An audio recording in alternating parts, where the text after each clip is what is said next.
Bom dia. Antes de falar sobre o tema do que é a palestra de hoje, eu vou fazer uma pequena introdução sobre o que era o transporte da correspondência postal do Brasil no período do final do século XVIII e século XIX.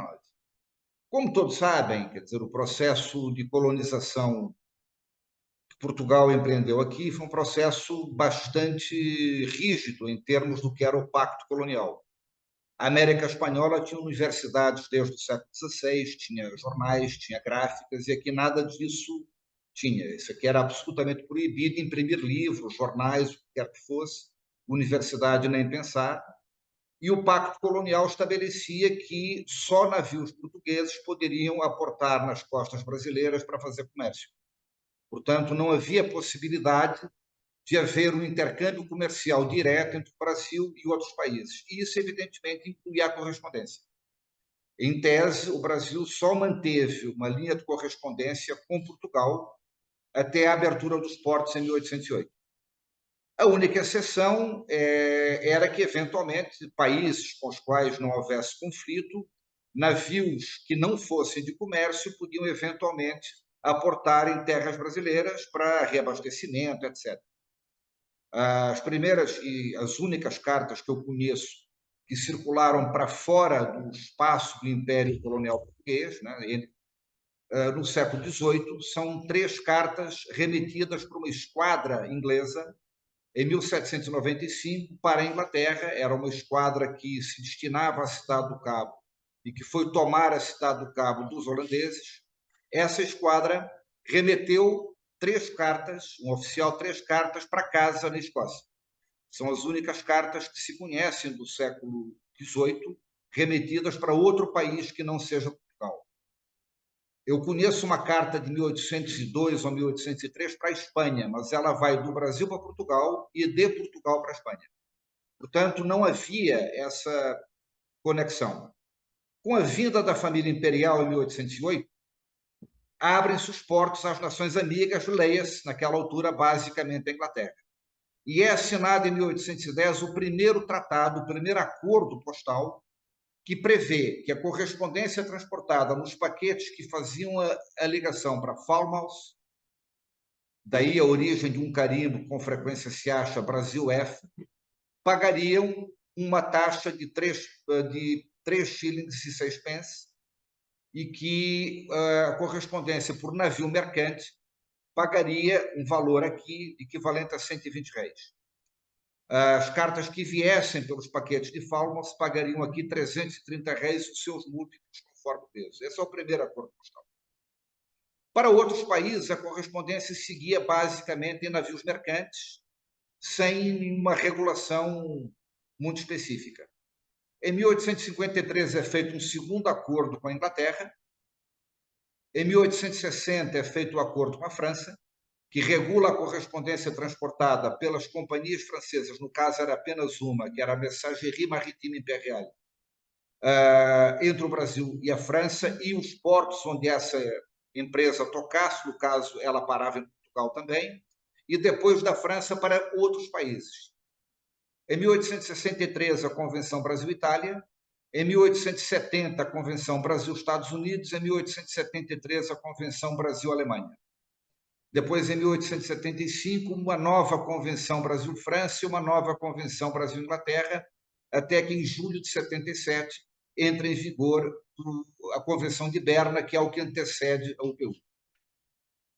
Nesse período em que começam a vigorar as convenções postais, continuou existindo correspondência transportada por navios mercantes, navios que não eram de carreira, portanto, não estavam subordinados aos acordos postais. E sempre foi uma grande dúvida como é que isso era porteado, como é que isso era regulado, até que se descobre, no Almanac Lemmerts, de 1867, a publicação de um aviso público por parte dos Correios Brasileiros, informando qual seria o porte de cada correspondência conforme a nação de destino. É sobre esse aviso público que nós iremos falar hoje. O aviso público consta de 7 itens que vão regulando a correspondência conforme o país de destino e o país de origem. Então, começando a ilustrar isso, explicar os portes, ilustrar isso com imagens, nós vamos ao item 1, que é o que regula a correspondência do Brasil para a Grã-Bretanha e suas colônias, ou da Grã-Bretanha e suas colônias para o Brasil. E aí nós vamos à imagem número 1,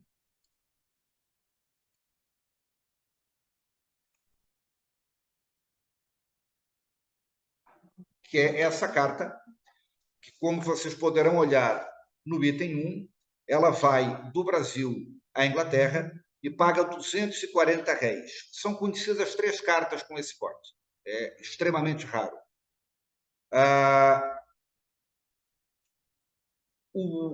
Até então, quer dizer, é uma carta que circula em 1874, esta. Até então, até 1874, vigoravam as agências postais britânicas no Brasil e, portanto, o grosso da correspondência era enviado dentro de um acordo postal. Com o fechamento das agências postais, abre-se um hiato que vai até dezembro de 75, onde ocorrem as correspondências fora de convenção postal com destino à Inglaterra. Essa carta paga os 240 réis aqui e paga, como se vê aqui, 1 shilling, que era o que era previsto nesse aviso público. Leva o carimbo FB, que é Foreign Bureau, isso é uma característica das cartas que vão fora de convenção postal, quando elas entram, tem este carimbo. Essa carta foi transportada por um navio mercante que foi primeiro à França, porque ela tem uma entrada na França. E depois tem uma marca de intercâmbio aqui, o FR 2,96, 2 francos e 96, que é uma marca de intercâmbio entre a França e a Inglaterra. Mas esta carta ela não é porteada aqui, levando em conta que ela vai via França. Ela é porteada aqui, levando em conta que ela vai para Londres. E, portanto, paga 240 réis. Quando as cartas vêm da Inglaterra para aqui, elas pagam o mesmo 1 shilling lá e pagam 240 réis aqui. Vocês veem que esta carta é exatamente o oposto dessa. Essa pagou 240 réis à saída e 1 shilling à chegada. E esta paga 1 shilling à saída e 240 réis à chegada. Ou seja, é a mesma regra, a regra inglesa para as cartas que chegam em navios mercantes, a regra brasileira para as cartas que saem ou chegam em navios mercantes. Na sequência, eu vou ilustrar aqui uma outra situação que é extremamente rara. Deixa eu voltar aqui.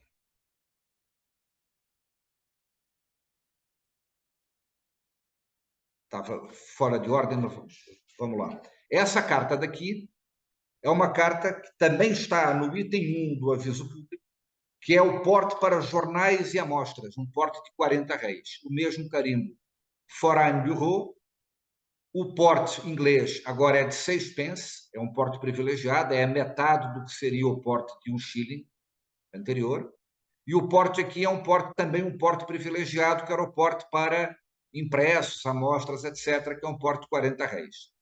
Eu nunca tive nenhuma carta dessas. Essa carta foi tirada do livro do leilão do Paulo Comelli e é extraordinariamente rara também. Na sequência, vamos para o item 2, que são as cartas dirigidas à França ou provenientes da França. Não, alto. Essa carta aqui ainda é do item 1. Ela vem da França, é verdade. Mas se vocês olharem aqui, ela vem da França via Liverpool. E, portanto, paga 240 réis aqui. Por quê? Porque na recepção, o Correio Brasileiro porteou a carta de acordo com a procedência direta dela. Ela vem de Liverpool. Ela vem por um navio procedente de Liverpool e, portanto, paga 240 réis. Pagou o porte francês de navio mercante, da época. A indicação via Liverpool, 240 réis aqui. Esse é o mesmo caso. Uma carta da França, via Liverpool, e paga aqui 480 réis, que seria o segundo porte. A característica comum a essas cartas é sempre o carimbo PP, significa porte parcial, porte pago apenas até o porto de destino, portanto, é pressuposto que paga um porte na saída e paga um porte à chegada, ao contrário dos carimbos PD, que é pago até o destino. Essa carta é francesa, mas ela é via Inglaterra, portanto, ela é porteada aqui como se fosse uma carta da convenção, da regra de cartas provenientes da Inglaterra do segundo porte. Vocês viram que a carta anterior é o primeiro porte, 240 réis, e esta carta é o seu segundo porte. Aqui é o que eu já apresentei, que é o porte privilegiado, uma carta que é um impresso, que circula, portanto, com um porte especial. Aí vamos para o item 2, que é o que regula as cartas para a França e suas colônias, ou da França e suas colônias. É previsto no item 2 que as cartas por navio mercante fora de convenção postal paguem 200 réis, aqui está, e ao chegar à França elas pagam 6 décimos, equivalente a 60 cêntimos de franco, 6 décimos. O carimbo 6 francês ilustra isso. Vai com carimbo PP, porte parcial, tem entrada na França, outra mer, e é uma carta que também é bastante incomum, embora apareçam muitas cartas para a França com 200 réis, elas aparecem a partir de abril de 1879, porque 200 réis gerou o Porto PU. No entanto, qualquer carta neste período, até 1875, com 200 réis para a França, é uma carta bastante rara, porque é a carta exatamente que foi transportada fora de convenção postal, portanto, por um provavelmente navio mercante. E aqui é o oposto. Uma carta que vem da França, pelo vapor Henrique IV. Esse vapor não era da Messagerie Marítima Imperial, portanto está fora de convenção postal. Paga o porte francês lá de 2 francos, que era nesta época o porte para correspondência de ultramar de navios mercantes, e paga 200 réis aqui, leva o mesmo carimbo PP, porte parcial.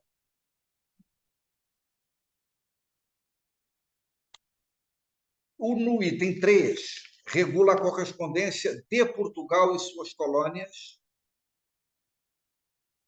e a regra aqui é, ela vem de Portugal com um porte de 80 réis, que era o porte português para vapores não subsidiados. Os vapores não subsidiados eram exatamente os vapores que não faziam parte de linhas conveniadas, de linhas que tinham convênio, que tinham, portanto, estavam ao abrigo de um acordo postal, e ao chegar aqui paga os 300 réis previsto no item 3. Está aqui lançado, manuscrito, existem cartas com carimbo, 300 réis. Esta daqui eu usei ela como ilustração, porque ela vem com um porte na origem, tem o porte brasileiro, pago aqui 300 réis. É o único caso onde a correspondência que vai e que vem não segue o mesmo porte. As cartas de Portugal pagam 300 réis à chegada aqui, mas as cartas para Portugal pagam só 100. É o item 4. Para Portugal e suas colônias, cobra-se a mesma tarifa que estariam sujeitas às correspondências internas. Portanto, correspondência de 100 réis. Essa é uma carta que também era do acervo Paulo Comelli, uma carta com porte de 100 réis. Ela vai para a ilha de São Miguel e paga 80 réis. Se vocês forem olhar, é exatamente a mesma coisa de sinal trocado. Essa carta vem com 80 réis pago lá, e essa carta paga 80 réis quando chega lá. A diferença era aqui, porque nas cartas que chegavam cobrava-se 300, nas cartas que se enviava cobrava-se 100. Acho que devia ser um estímulo do governo brasileiro à alfabetização. No item 5, regula a correspondência do Brasil para os Estados Unidos. Não consta, e eu não tenho informação, como era a correspondência que vinha dos Estados Unidos em termos do porteamento postular. Aqui a gente sabe, uma carta que viesse dos Estados Unidos por um navio mercante nesse período, teria que pagar 200 réis aqui. Esta carta vai para lá, paga 200 réis, que é o previsto no item 5, e é cobrado lá um porte ship. Ship não é packet, ship é característica de navio mercante. Se fosse um navio de carreira, um navio que tivesse com um contrato subordinado à convenção postal, não levaria o carimbo chip, levaria seguramente um carimbo packet letter. Essa é uma chip letter. E paga 6 cêntimos. Eu imagino, não recordo ter visto uma carta que faça o trajeto oposto, mas imagino que ela saia de lá com um porte de 6 cêntimos e que pague aqui à chegada um porte de 200. Apenas imagino porque nunca vi. Na sequência, o item 7, que regula a correspondência dirigida à Bacia do Prata, Uruguai e Argentina. Essa é uma carta que vai para o Uruguai.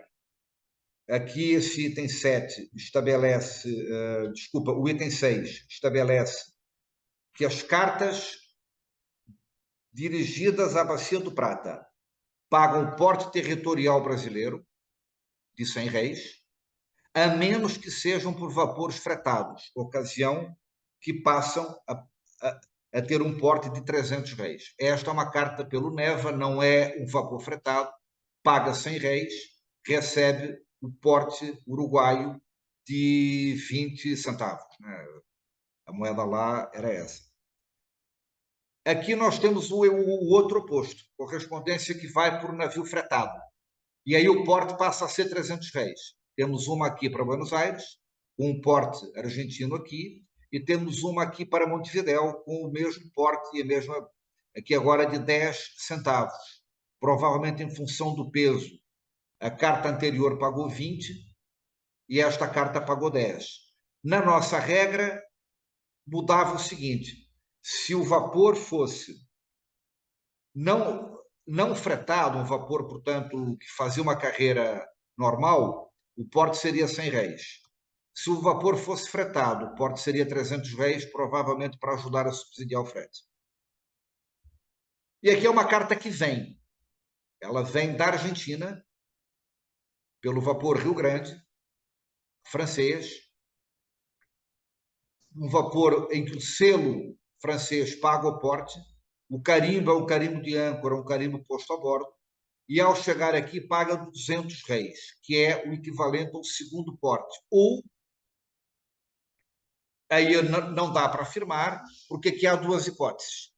Ou o porte de 200 réis foi lançado como sendo o segundo porte em função do peso, que é uma hipótese, ou então o estagiário que estava ali fazendo plantão no Porto viu que o selo era francês, achou que a carta vinha da França e meteu-lhe 200 réis em cima. Como o estagiário não está mais aí para dizer, a gente não sabe por que razão puseram 200, mas são duas hipóteses. Ou por consideraram que era vapor francês e, portanto, é da França, que é uma hipótese razoável, né?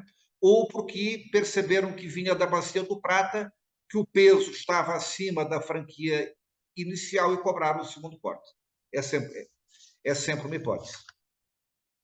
A correspondência vinda de outros países que não foram listados aqui, o porte seria de 200 réis. Temos uma carta que vai para Trieste. E ela vai com um porte de 100 réis e um carimbo de insuficiente. Aqui o estagiário estava atento, percebeu que o porte de 80 réis era insuficiente em função do destino e já marcou que ela estaria insuficiente, que deveria ter tido um porte de 200 réis.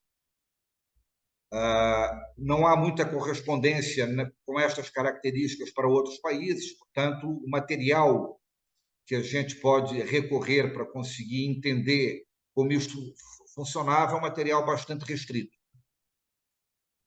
E o estagiário continua operando de forma ativa, porque esta é uma carta que vai para Londres pelo navio Minho, o navio inglês, fora de convenção postal, porque em 7 de outubro a convenção postal já tinha sido encerrada, leva o carimbo Foreign Bureau, paga o 1 shilling à chegada, mas em vez de 240 réis tem 100. Por quê? A hipótese que eu tenho é que esses vapores, o grosso da correspondência que levava era correspondência para Portugal. Há inúmeras cartas para Portugal com porte de 100 réis, que era o porte normal para Portugal. O estagiário viu que a carta ia pelo vapor mínimo, já tinha carimbado lá umas 10 ou 20 cartas, todas dirigidas a Portugal, todas com 100 réis, meteu o carimbo nisso, provavelmente o expediente estava encerrando, deixou passar e a carta foi. Né? Então, esta daqui é uma carta que a gente deve atribuir essa insuficiência de porte não registrada, que teria que ter sido 240 réis, ao fato que o estagiário estava já com o horário do almoço em cima e tal, e, portanto, não prestou a devida atenção. Em linhas gerais, em linhas gerais, é isto. Aparentemente, isso parece pouco, é uma coleção que pode ser feita em um quadro, mas é uma coleção que, com exceção das cartas dirigidas a Portugal e as cartas dirigidas à Bacia do Prata, e um pouco mais difíceis, mas que ainda aparecem, as cartas dirigidas aos Estados Unidos, até porque a convenção com os Estados Unidos é só de 1870, então há muita correspondência nesse período que vai para o navio mercante. Todas as outras cartas são bastante raras. É muito raro o porte de 200 reis para a França, é muito raríssimo o porte de 240 reis para a Inglaterra, conhecem-se três. O porte privilegiado de 40 reis é mais raro ainda. Enfim, é um capítulo bastante raro, incomum. É um período onde a regra já era usar as carreiras conveniadas, já haviam acordos postais bastante amplos. O acordo postal Brasil-França, por exemplo, possibilitava entregar correspondência em toda a Europa. E nos Estados Unidos, inclusive, existem cartas que fazem a dupla travessia, vão daqui para a França, depois fazem França-Estados Unidos, ou daqui para a França, França-Inglaterra, Inglaterra-Estados Unidos, e viajam ao abrigo da Convenção Brasil-França. Portanto, já haviam convenções com os Estados Unidos, com a França, com a Inglaterra, com a Itália e com a Alemanha, e isso praticamente dava conta de quase todo o transporte marítimo de correspondência naquela altura. Mas, enfim, sempre havia o problema se tem navio no porto, se não tem, mas não é navio de carreira, é um navio de comércio, portanto, uma pode chegar mais rápido e a pessoa tinha a opção de despachar por um navio de comércio e, portanto, utilizar as regras previstas nesse aviso. Em linhas gerais, é isso. O dado que remava a favor de mandar a correspondência por navios de carreira era a regularidade. Né? Um acordo postal que estabeleciam carreiras regulares, ela pressupunha que os vapores tinham um determinado compromisso de cumprir horário. A ideia da pontualidade britânica tem a ver com a propaganda que a Royal Mail fazia a partir de 1851, que eles diziam que um vapor do Rio de Janeiro a Southampton chegaria em 28 dias. A navegação a vapor possibilitava isso e os ingleses usavam isso como um instrumento de propaganda. O navio de comércio, bom, ele podia parar no porto 2 dias, mas se os negócios estivessem bem, podia ficar 4. Portanto, não havia garantia de regularidade. Por essa razão, não era a opção preferencial para enviar qualquer tipo de correspondência. Era sempre mais prático enviar por um navio de carreira. Então, por essa razão, este tipo de correspondência ele é a exceção, não é a regra. É isso. Se alguém tiver alguma dúvida dos que estão presentes aqui, estou à disposição. Pois é, eu tenho. Queria que você voltasse, se possível, naquela que vem da Argentina com o São Francisco.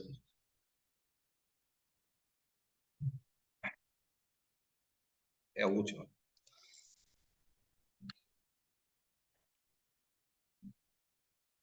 Desculpe a confusão, mas o estagiário aqui está um pouco confuso. Ele não veio lá do século XIX, né? O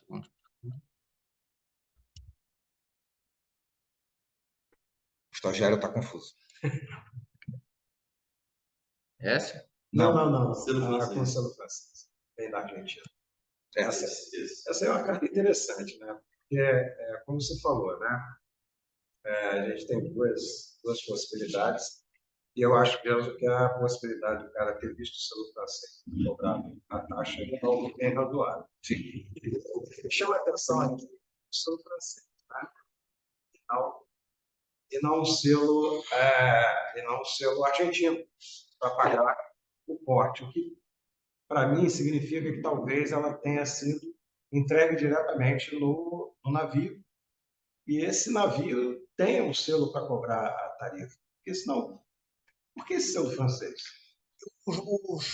Veja, Desculpa, só para complementar. Não tinha uma agência consular francesa, né?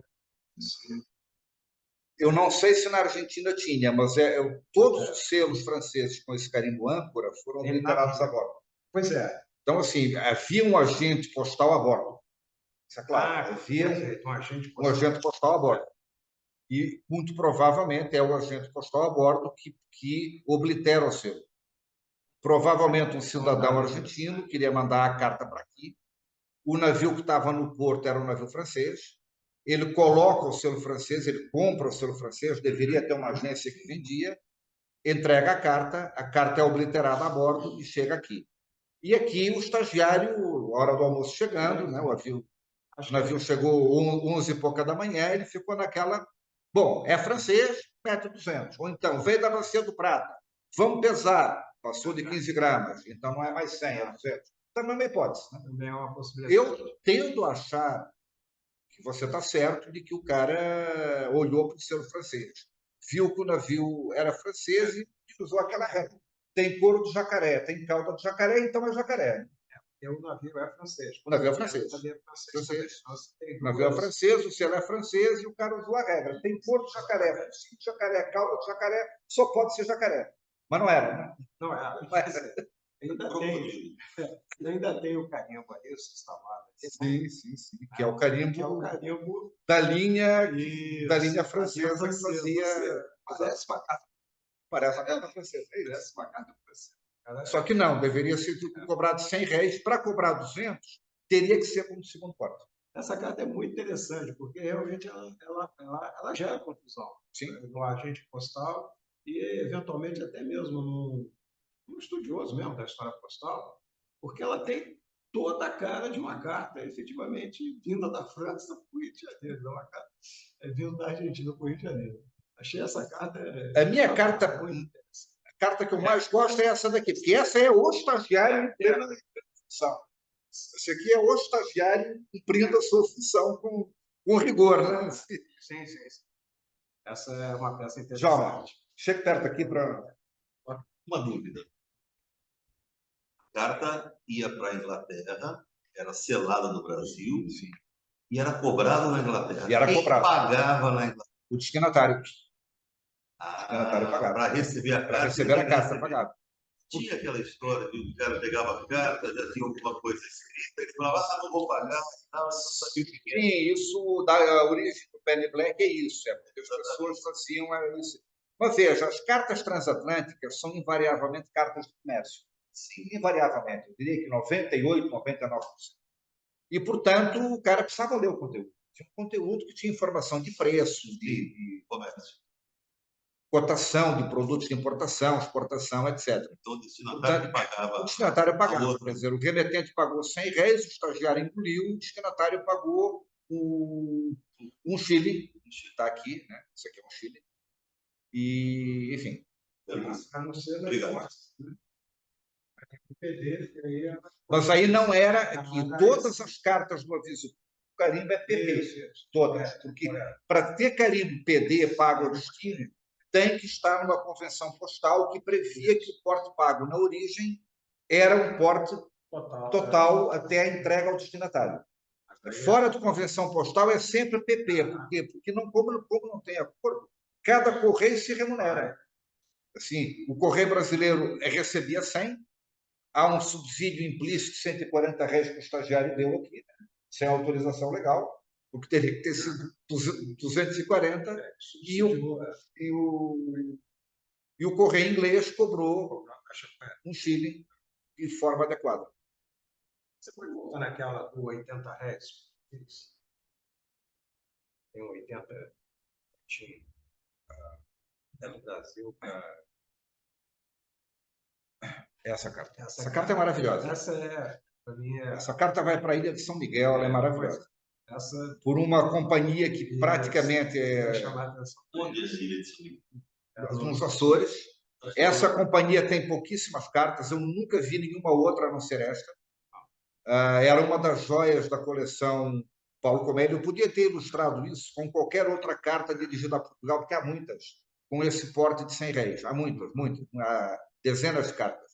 Mas eu lembrei que tinha essa carta no catálogo do leilão da coleção Paulo Comelho e que essa é, sem dúvida alguma, a melhor carta de todas que ilustram esse porte. Então, eu ia realçar exatamente isso. Né? O fato de você ter uma carta que não vai para Lisboa, né? Sim. Quase 99%. Lisboa e Porto. Né? Essa vai para a Ilha de São Miguel, que é um destino, por si só, já raro, né? Não é um destino comum, e ainda indo por um navio que não era um navio que não era tradicional de trânsito. Essa é uma carta, eu considero, dessas coisas que você mostrou. Acho muito interessante essa com o selo francês. Não conhecia, mas essa, para mim, é a carta mais especial. Eu tenho que fazer aqui uma homenagem a essa carta daqui. Quem me emprestou a imagem foi o Jacques. Essa carta é dele, né? Uhum. E essa outra carta aqui,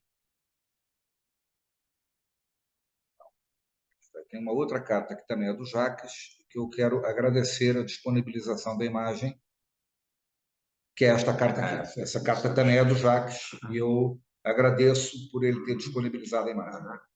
Para mim, essas cartas não chegam a ser muito raras, embora também não sejam comuns. Mas essa, para mim, é a melhor de todas, porque normalmente elas são dirigidas a Nova York e levam aquele carimbo circular New York Chicleta. E essa daqui, ela entra pela Virgínia, State of Virginia, e, portanto, recebe um carimbo que não é comum, não é a forma mais usual que a gente encontra. Muito legal. Muito bacana. Bom. Ô, Pedro, Sim. só para eu entender, era o remetente que definia se a peça ia ser enviada por mercante ou por navio de carreira, e aí sim definia se o valor a ser pago. Sim, na verdade, ele procurava uma agência de correio e qual é o navio que está saindo, porque as agências de correio tinham essa informação. E a agência dizia, olha, está saindo um navio conveniado daqui a 8 dias, mas está saindo do navio mercante amanhã. O que é que você quer? Ah, bota e viajar amanhã. Então, pronto. O cara tinha opção na agência de correio. As pessoas mais sábias, por uma diferença de 6 dias, esperariam um navio de carreira, porque o navio de carreira tinha uma garantia da data de chegada. A publicidade que os ingleses faziam com relação a que eles entregavam em 28 dias a correspondência, a mercadoria, o que quer que seja, entre o Rio de Janeiro e Southampton, dá origem a uma expressão que foi muito usual no Brasil durante o século XX, no Nordeste principalmente, de associar a menstruação feminina a paquete. Fulana está de paquete, ela está menstruada. Por quê? Porque o paquete inglês levava 28 dias para chegar do Rio de Janeiro a Southampton. Exatamente. Essas coisas. Então, vocês verem a importância que tinha para a vida econômica a navegação marítima, porque era a conexão comum.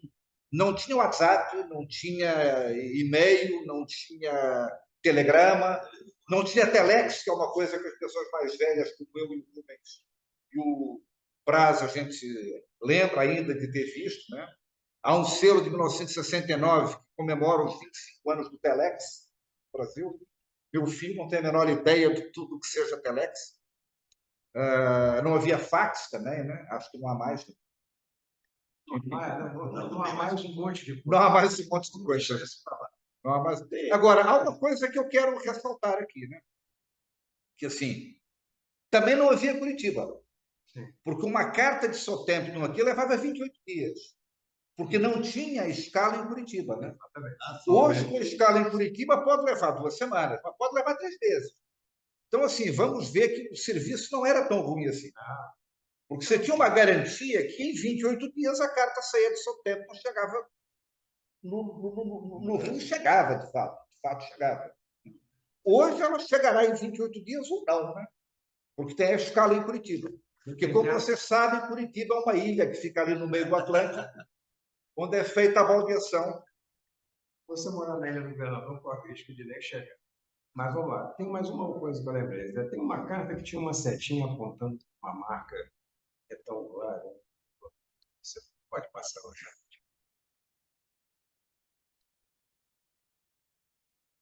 O estagiário fez alguma coisa aqui.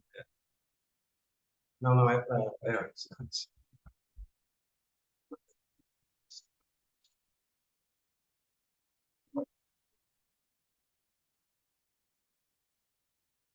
Não. Sim. Aquilo ali é o quê? É um... Isso é uma marca de intercâmbio entre a França e a isso, Inglaterra. Porque, veja, apesar dela ser dirigida a Londres, ela vai por um navio mercante que desembarca a carta na França. Está aqui o carimbo Brasil, acho que é Marseille. E depois ela transita da França à Inglaterra. Do ponto de vista nosso, não faz diferença. O cidadão que postou a carta aqui, ela posta ela para Londres, paga R$240 e segue a vida. Ok? Então, Muito bom. agradeço a atenção e para quem não esteve presente e estiver acompanhando online, se tiver alguma dúvida, pode entrar em contato comigo pelo WhatsApp. Beleza.